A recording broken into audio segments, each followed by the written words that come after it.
नेता गृहमंत्री अमित शाह को आपने सुना, वो पूरे कॉन्फिडेंट लग रहे हैं, चाहे वो इलेक्शन जो इस साल होने वाले हैं तमाम राज्यों में उसकी बात हो या फिर लोकसभा चुनाव की बात हो। कह रहे हैं कि हम बड़ी जीत दर्ज करेंगे। बिल्कुल, जहां तक नॉर्थ ईस्ट का सवाल है, उन्होंने बहुत ध्यान से ये बात लोगों को समझाने की कोशिश की है कि किस तरह मन की दूरी जो प्रधानमंत्री नरेंद्र मोदी है, हमेशा नॉर्थ ईस्ट को अलग माना जाता था, लेकिन जब से ये सरकार आई है तो ये मन की दूरी जो है वो खत्म की गई है।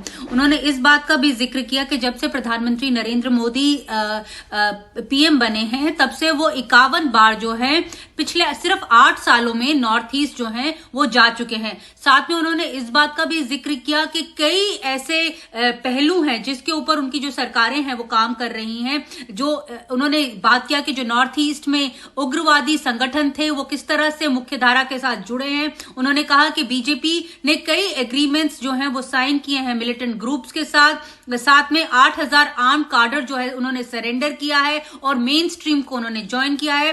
रोड, रेल और एयर इंफ्रास्ट्रक्चर जो है वो भी वहां पे नॉर्थ ईस्ट में उसको बढ़ावा दिया गया है। साथ में 40,000 फैमिलीज हैं ब्रू और रियांग कम्युनिटीज की जो त्रिपुरा में रहती थी और पिछले 25 साल से उनकी जो कंडीशन थी वो सही नहीं थी। जब से बीजेपी की सरकार आई है तब से उन्होंने उसकी समृद्धि और उसकी तरक्की के लिए बहुत काम किया है। तो ऐसे बहुत सारे पॉइंट्स जो हैं वो उन्होंने इस इंटरव्यू में रेज किए हैं। जहां तक 2024 का सवाल है, उनका ये कहना है, ये देखा जाएगा जब 2024 के चुनाव होंगे कि ज्यादा से ज्यादा पॉलिटिकल पार्टीज जो हैं और लोग जो हैं वो बीजेपी के साथ और प्रधानमंत्री नरेंद्र मोदी के साथ जुड़ेंगे। यही नहीं, उन्होंने साथ में जम्मू कश्मीर का भी जिक्र किया क्योंकि स्टेटहुड जो है वहां पर उसको लेकर बहुत सारे जो है प्रोटेस्ट चलते रहते हैं। अब तो लद्दाख में भी स्टेटहुड को लेकर प्रोटेस्ट चलते रह रहे हैं, क्या उनको भी स्टेटहुड चाहिए। तो उन्होंने साफ कहा कि जब वहां पर समय आएगा तो वहां पर उन लोगों को उन्होंने यकीन दिलाया। उन्होंने कहा कि मैं पार्लियामेंट में बोल चुका हूं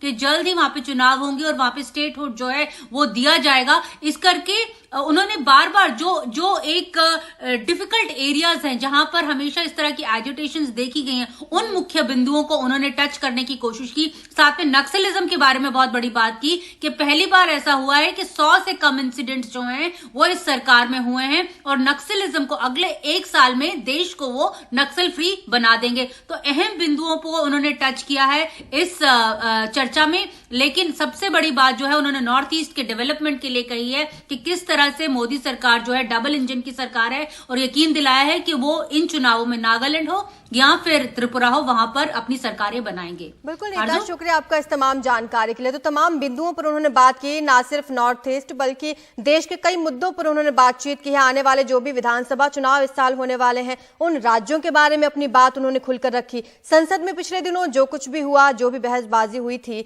और तमाम आरोप प्रत्यारोप का सिलसिला चलता रहा, उसको लेकर भी उन्होंने अपनी बात रखी। साथ ही एक बड़ी बात का जिक्र उन्होंने किया पीएफआई को लेकर, क्योंकि पिछले 1 साल से ताबड़तोड़ कार्रवाइयां जारी हैं, सैकड़ों लोगों की गिरफ्तारी इस मामले में हो चुकी है। उसको लेकर उन्होंने कहा कि पीएफआई देश को नुकसान पहुंचाने वाली संस्था है और इस तरह की कार्रवाइयां जारी रहेंगी। और क्या कहा उन्होंने, सुनिए।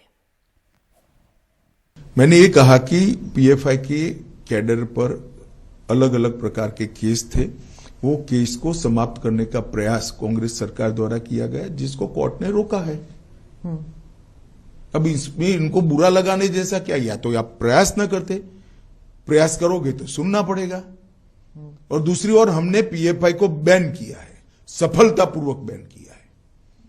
और मैं मानता हूं कि पीएफआई इस देश में धर्मांधता और कट्टरता बढ़ाने वाला ऑर्गेनाइजेशन था।